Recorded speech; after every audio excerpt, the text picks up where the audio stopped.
Rome didn't conquer the world on courage alone. It conquered it on credit. We remember the legions as unstoppable warriors, disciplined and fearless. But behind the shields and spears, behind every marching cohort, there was an invisible force driving them. Money, lots of it, feeding tens of thousands of men, equipping them with armor, building roads, forts, and supply depots.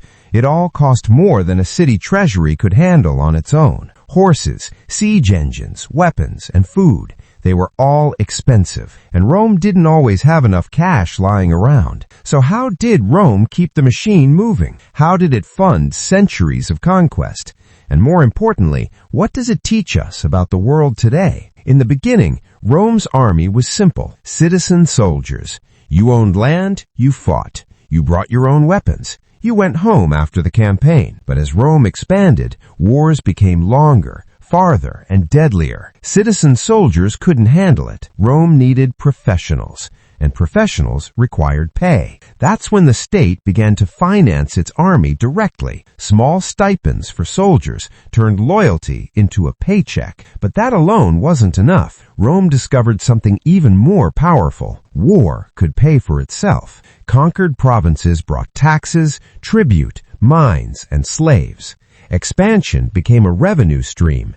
Every battle won was another deposit in the imperial bank. But there was a hidden danger: borrowing. Rome didn't just tax, it borrowed heavily from wealthy elites, the equities, and other financiers. These loans weren't patriotic gifts, they were investments. Investors expected returns, interest, access to new trade routes, exclusive rights in conquered lands. War became a business.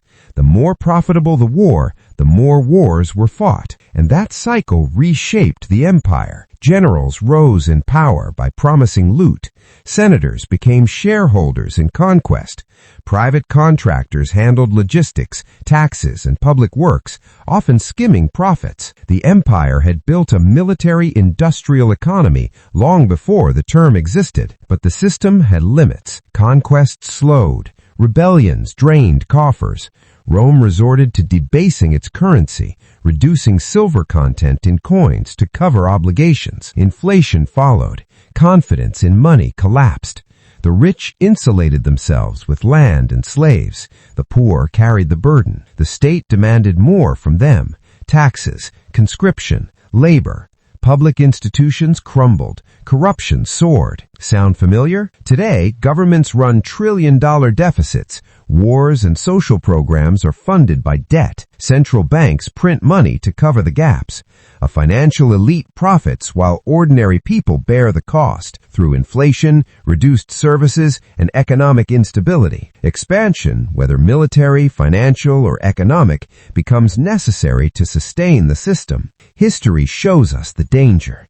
An empire built on debt and expansion eventually reaches a wall. Resources run out, enemies vanish, profits shrink, and when that happens, the state turns inward.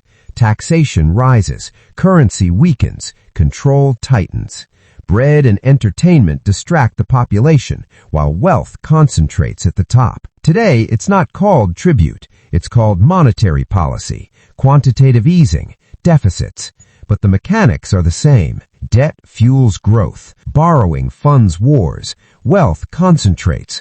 Ordinary people pay. And the cycle repeats, quietly, until it can't. The lesson is simple. The system has no natural off switch. It doesn't collapse because of evil leaders. It collapses because the numbers stop working. Once you understand that, you stop being a passive observer. You see the incentives. You see who profits. You see the stress points before they break. Rome paid for its empire with debt, and in many ways, so do we. History isn't just stories. It's a guide. Watch the money. Understand the system. And don't be fooled into thinking growth can go on forever.